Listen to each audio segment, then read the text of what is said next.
Hello friends, இன்றைக்கி morning வந்து 2 type chutney பண்ணுறேன். அதை ரெசிபி ஷேர் பண்ணிடலாம் அப்படின்ட்டு தான் vlog எடுத்துகிட்ருக்கேன். இந்த கொடுக்காப்புளி வந்து அன்னைக்கு வாங்கிட்டு வந்திருந்தேன். இது வந்து 1/4 கிலோ 100 ரூபான்னு வாங்கிட்டு வந்தேன். எங்கள் வீட்டில் யாருமே சாப்பிடலை. நிறைய வீடியோஸில் எல்லோரும் சூப்பராக இருக்குது, அப்படி இருக்குது, இப்படி இருக்குன்னு சொன்னாங்க. அதனால் வாங்கிட்டு வந்தேன். ஆனால் எனக்கு டேஸ்ட் வந்து சுத்தமாக பிடிக்கலை. ஃபஸ்ட்டு வந்து இந்த சின்ன வெங்காய கார சட்னி பண்ண போகிறேன். அதுக்கு கடாயில் வந்து எண்ணெய் சேர்த்து 2 பெரிய காஞ்ச மிளகாவும் ஒரு 20 போல் சின்ன வெங்காயம் கொஞ்சம் கருவேப்பிலை சேர்த்து இந்த மாதிரி வதக்கி விட்டுக்கலாம். இந்த காஞ்ச மிளகா வந்து ரொம்ப காரமாக இருக்கும். இப்போது இதில் வந்து தேவையான அளவு உப்பும் ஒரு 3/4 டீஸ்பூன் அளவு ஜீரகமும் போட்டு லைட்டாக அது மாதிரி வறுத்து விட்டுக்கலாம்.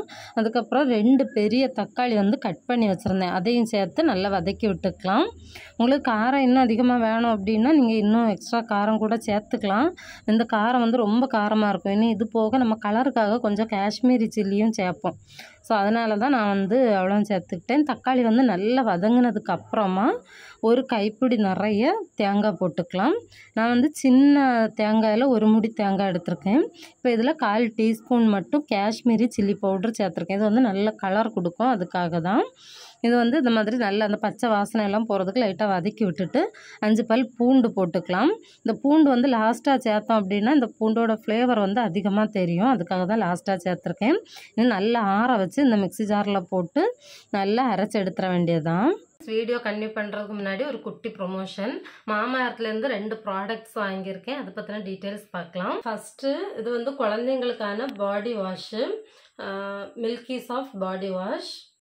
இந்த பாடி வாஷில் வந்து மில்க்கு ஓட்ஸ் தான் மெயின் இன்க்ரீடியண்ட்டாக கொடுத்துருக்காங்க. பிள்ளைங்களுக்கு எந்த பாதிப்பும் இருக்காது. அதே மாதிரி 0+ இயர்ஸ்லேருந்தே யூஸ் பண்ணிக்கலாம் அப்படின்ட்டு கொடுத்துருக்காங்க. பிள்ளைங்களோட ஸ்கின்னை வந்து ஜென்டிலாக கிளென்ஸ் பண்ணும். அதே மாதிரி ஸ்கின்னை வந்து நல்லா சாஃப்ட் அண்ட் ஸ்மூத்தாக வச்சுக்கிடும். பிள்ளைகிட்ட வந்து யூஸ் பண்ண சொல்லி நல்லா ஹாப்பியாக யூஸ் பண்ணான். இப்போ வந்து லாஸ்ட்டு 10 டேஸாக யூஸ் பண்ணிகிட்ருக்கான். அதோட டெக்ஸ்சர் வந்து சூப்பராக இருந்துச்சு. நல்லா ஹாப்பியாக யூஸ் பண்ணிகிட்ருக்கான். இது வரைக்கும் எந்த பாதிப்பும் இல்லை. மாமாஎர்த் ப்ராடக்ட்ஸ் எல்லாமே கெமிக்கல் ஃப்ரீ தான். குழந்தைங்களுக்கு அப்படின்னு சொல்லி நம்ம பயப்பட தேவையில்லை. அடுத்ததாக குழந்தைங்களுக்கான சன்ஸ்க்ரீன். இது வந்து அல்ட்ரா லைட் சன்ஸ்க்ரீன். ரொம்ப மாய்ஸ்டராக வச்சுக்கும், நல்ல லைட் வெயிட்டாக இருக்குது, வாட்டர் ரெசிஸ்டண்ட்டும் கூட. நான் வந்து இப்போ போட்டு காமிக்கிறேன் பாருங்கள். டெக்ஸ்சர் வந்து ரொம்ப லைட்டாக இருக்குது, அந்த திட்டாக இருக்கும் அந்த மாதிரியெல்லாம் இல்லை, நல்ல மாய்ஸ்டர் கண்டென்ட்டோடு இருக்குது. ஸ்கின்னில் போட்டதும் சூப்பராக மெர்ஜ் ஆகுது. இப்போ இந்த 360 டிகிரி லைஃப்பில் நம்ம ஓடிட்டே இருக்கோம். வெயிலோட தாக்கம் எப்படி இருக்குன்ட்டு நான் சொல்லி தெரியறதுக்கு இல்லை. கண்டிப்பாக இந்த வெயிலில் இருந்து நம்ம ஸ்கின்னை ப்ரொடெக்ட் பண்ணணும் அப்படின்னா சன்ஸ்க்ரீன் கண்டிப்பாக யூஸ் பண்ணணும். இந்த சன்ஸ்க்ரீனில் வந்து SPF 50 இருக்குது. இது வந்து டாக்ஸின் ஃப்ரீ அப்படின்னு போட்டிருக்காங்க. மாமாஎர்த் ப்ராடக்ட்ஸ் எல்லாமே paraben free, sulphur free, dermatologically tested, pH balance எல்லாமே. மற்றபடி ஹார்ம்ஃபுல் கெமிக்கல்ஸ் எதுவும் இல்லை அப்படின்ட்டு மென்ஷன் பண்ணியிருக்காங்க. நல்ல மைல்டான ஸ்மெல்லு சூப்பராக இருந்துச்சு. மற்றபடி வந்து ஆனால் சூப்பராக ஜென்டிலாக நீட்டாக இருக்குது. இதுவுமே paraben free, sulphur free, dermatologically tested. இந்த மாதிரி லைட்டாக பம்ப் பண்ணி ஸ்கின்னில் போட்டோம் அப்படின்னா ஈஸியாக அப்சர்வ் ஆகிடுது. நல்ல மாய்ஸ்டராக தான் இருக்குது. காமிக்கிறேன். மாமாஎர்த் ப்ராடக்ட்ஸ் எல்லாமே அமேசான், ஃப்ளிப்கார்ட், நைகா, பர்பிள், மாமாஎர்த் ஆப்பு, அதுக்கப்புறம் மாமாஎர்த்தோட அஃபிஷியல் வெப்சைட்லேயும் கிடைக்குது. அது மட்டும் இல்லாமல் ஆஃப்லைன் ஸ்டோர்ஸ்லேயும் அவைலபிளாக இருக்குது. நீங்கள் வாங்கும்போது என்னோட கூப்பன் கோட் KKS 2024 யூஸ் பண்ணி வாங்கினீங்க அப்படின்னா உங்களுக்கு இன்ஸ்டண்ட்டாக 20% ஆஃப் கிடைக்கும். தேவைப்படுறவங்க வாங்கி யூஸ் பண்ணுங்கள். அது மட்டும் இல்லாமல் நம்ம வாங்குகிற ஒவ்வொரு பர்ச்சேஸுக்கும் ஒவ்வொரு மரம் நடுறதா பிளான் பண்ணியிருக்காங்க. நெக்ஸ்ட்டு 2025க்குள்ளே 1 மில்லியன் மரம் நடணும், அதுதான் அவங்க பிளானு.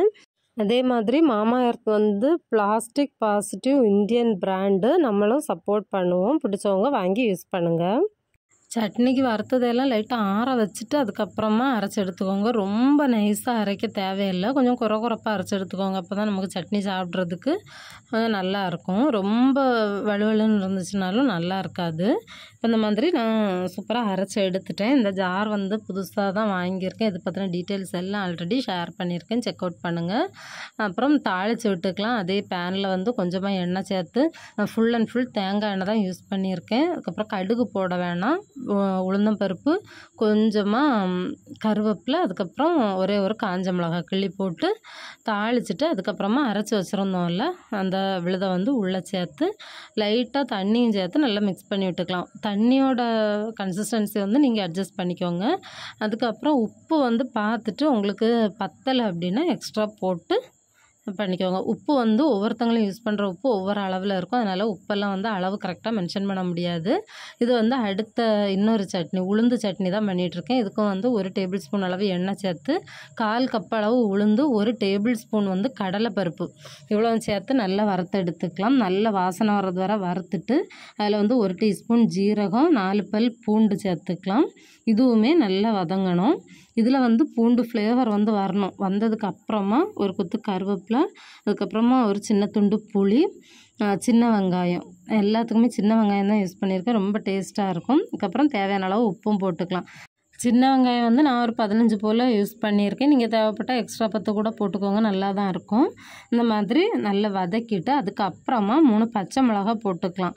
காரத்துக்கு ஏற்றபடி கூட்டவோ குறைக்கவோ செஞ்சுக்கலாம். இது வந்து ஒரு 2 கைப்பிடி அளவு தேங்காய் போட்டுக்கலாம். தேங்காவோட அளவு வந்து 1/4 கப் அளவு உளுந்து பருப்புக்கு வந்து ஒரு 3/4 கப்பிலேருந்து 1 கப் அளவு வரைக்கும் தேங்காய் சேர்த்துக்கலாம். நல்லாயிருக்கும். தேங்காவை இந்த மாதிரி நல்லா வறுத்துக்கலாம். இதையும் அதே மாதிரி தான் நல்லா வறுத்துட்டு அதுக்கப்புறமா நல்லா ஆற வச்சுட்டு இதே மாதிரி மிக்ஸி ஜாரில் போட்டு குறப்பாக அரைச்சி எடுத்துக்கலாம். சிலவங்களுக்கு வந்து நல்லா வடுவடை அரைச்சா தான் பிடிக்கும். அப்படிப்பட்டவங்க நீங்கள் அரைச்சி எடுத்துக்கலாம். இது வந்து தாளித்து விட்டுக்கலாம். தேங்காய் எண்ணெய் சேர்த்துருக்கேன். அதுக்கப்புறம் உளுந்து, கொஞ்சமாக கருவேப்பிலை போட்டு வதக்கி விட்டுக்கலாம். இந்த உளுந்து வந்து நல்லா கலர் சேஞ்ச் ஆகி வரணும். அப்போ தான் நல்லாயிருக்கும், வாசனை வரும். அதுக்கப்புறம் நம்ம அரைச்சி வச்சுருந்ததையும் சேர்த்துக்கலாம். இது கூட நம்ம சின்ன வெங்காயம், காஞ்ச மிளகாய் எல்லாம் போட்டுக்கலாம். நான் வந்து வேண்டான்ட்டு தான் இவ்வளவும் போட்டிருந்தேன். அதுக்கப்புறமா அரைச்சி வச்சுருந்தா விழுதை சேர்த்து நல்லா மிக்ஸ் பண்ணி விட்டுக்கலாம். சட்னி வந்து செம்ம டேஸ்ட்டாக இருந்துச்சு. 2 சட்னியுமே அப்படி தான் சூப்பராக இருந்துச்சு.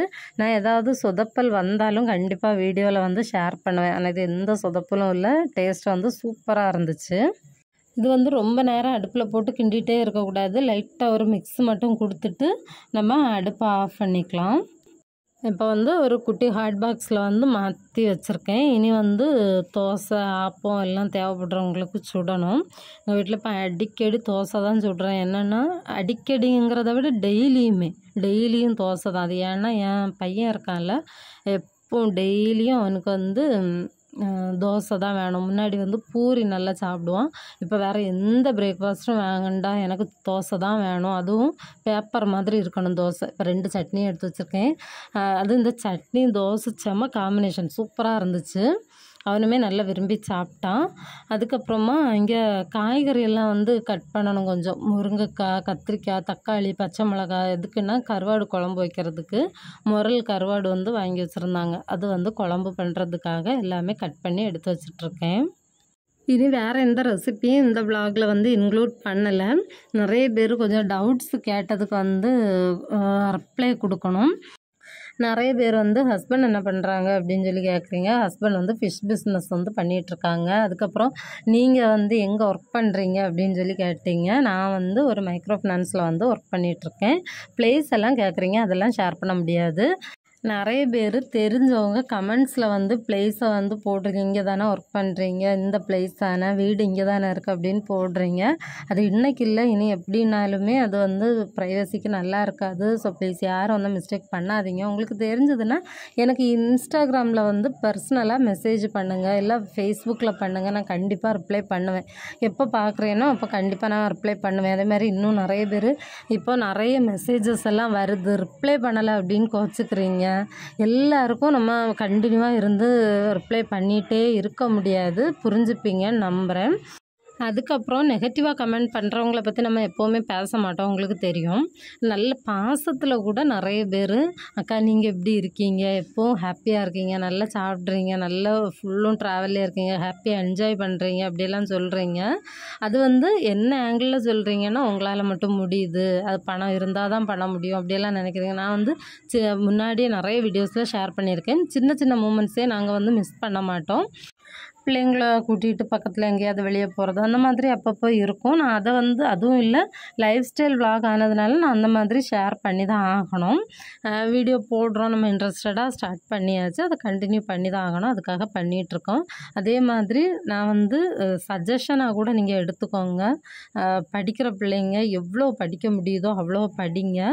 எதுனாலே மாற்ற முடியாததையும் படிப்பு மாற்றும். படிப்பு இருந்துச்சு அப்படின்னா கண்டிப்பாக எல்லாமே கிடைக்கும். நிறைய பேர் சொல்லுவாங்க படிக்காமல் வந்தாலும் முன்னேறிடலாம் அப்படின்ட்டு. அதுக்கு வேறு ஏதாவது பேக்ரவுண்ட் வேணும் கண்டிப்பாக. நான் திரும்ப திரும்ப சொல்கிற ஒரே விஷயம், படிக்க சான்ஸ் கிடைக்குதா எவ்வளோ படிக்க முடியுதோ படிங்க. எதுவுமே இல்லாதப்போ அந்த படிப்பு உங்களுக்கு கண்டிப்பாக கை கொடுக்கும். தோசை சுட்டதெல்லாம் பார்த்துருப்பீங்க, இந்த மாதிரி தான் பேப்பர் மாதிரி சுட்டு கொடுக்கணும். அதுக்கப்புறம் இந்த கடலை இருக்குல்ல, கடலையை வந்து நம்ம ஊற போட மறந்துட்டோம் அப்படின்னா கடாயில் போட்டு வறுத்துட்டு வேக வச்சோம் அப்படின்னா வேகும் அப்படின்ட்டு நிறைய வீடியோஸில் ஷேர் பண்ணியிருந்தாங்க. யாருமே நம்பி ட்ரை பண்ணாதீங்க. எனக்கு ரொம்ப ஒரு மாதிரி ஆயிடுச்சு. கடலை அவ்வளவும் கொஞ்சம் கூட பெருசாகவே இல்லை, அப்படியே இருந்துச்சு, கல் மாதிரி இருந்துச்சு. இப்படி தான் அந்த மாதிரி வறுத்துட்டு அதுக்கப்புறமா வேக வச்சுருந்தேன். No use. அதுக்கப்புறம் திரும்ப ஒரு நாள் ஊற போட்டு திரும்ப அதுக்கும் அடுத்த நாள் தான் வேக வச்சு எடுத்திருக்கேன். சரி, ஷேர் பண்ணால் மற்றவங்களுக்கு யாருக்காவது யூஸ் ஆகுமே அப்படின்ட்டு தான் இதில் சொல்லியிருக்கேன். அடுத்ததாக அப்படியே சமைச்சு சாப்பிட்டுட்டு எடுத்துகிட்டு ஒரு தூக்கத்தை எல்லாம் போட்டுட்டு அப்படியே எழுந்திரிச்சு இந்த குழம்பு மிளகாய் தூள் வந்து இல்லை, அது இல்லைனாலே எனக்கு பாதி வேலை நடக்காது. நமக்கு வந்து இந்த கத்திரிக்காய் ஏதாவது ஒரு காய்கறி இருந்துச்சுன்னா அதில் புளிக்குழம்பு மாதிரி பண்ணுறதுக்கு ஈஸியாக அந்த மசாலாவை தூக்கி போட்டுடலாம். மீன் குழம்புன்னா அதே மாதிரி கொஞ்சம் தேங்காயும் சின்ன வெங்காயம் புளி அதுக்கப்புறம் இந்த மசாலாவும் போட்டு அதையும் அப்படியே ஈஸியாக ரெடி பண்ணிடலாம். அதுதான் சரி ஃபஸ்ட்டு இதை ரெடி பண்ணி வச்சுருவோம் அப்படின்னு சொல்லிட்டு மசாலா வந்து வறுத்துட்ருக்கேன். இப்போ ரீசன்ட் சப்ஸ்கிரைபர்ஸ் நிறைய பேர் ஆட் ஆகிருக்கீங்க. அவங்களுக்காக நான் இந்த ரெசிபி வந்து சீக்கிரமாக அடுத்ததாக திரும்பவும் அப்லோட் பண்ணுறேன். முன்னாடியே 4 வருஷத்துக்கு முன்னாடி ஒரு வாட்டி போட்டிருந்தோம். இப்போ வந்து ஷார்ட்ஸில் வந்து நான் ஷேர் பண்ணுறேன். இப்போ நிறைய பேர் வந்து போய் சேரும். நம்ம சேனலில் இருக்கிற வீடியோஸ் பிடிச்சிருந்தா சப்ஸ்கிரைப் பண்ணி வச்சுக்கோங்க. அப்போ நெக்ஸ்ட்டு வீடியோ போடும்போது உங்களுக்கு உடனே நோட்டிஃபிகேஷன்ஸ் வரும். ஃபேஸ்புக் இன்ஸ்டாலே நம்ம பேஜை வந்து ஃபாலோ பண்ணுங்கள். இன்ஸ்டன்ட் அப்டேட்ஸ் அதில் வந்து அப்டேட் பண்ணிகிட்ருக்கேன். இது ஃபேஸ்புக் இன்ஸ்டா ரெண்டோட நேம் வந்து கன்னியாகுமரி ஸ்பெஷல். இந்த வீடியோ பிடிச்சிருந்தா லைக் பண்ணி சப்போர்ட் பண்ணுங்கள். தேங்க்ஸ் ஃபார் வாட்சிங். பை.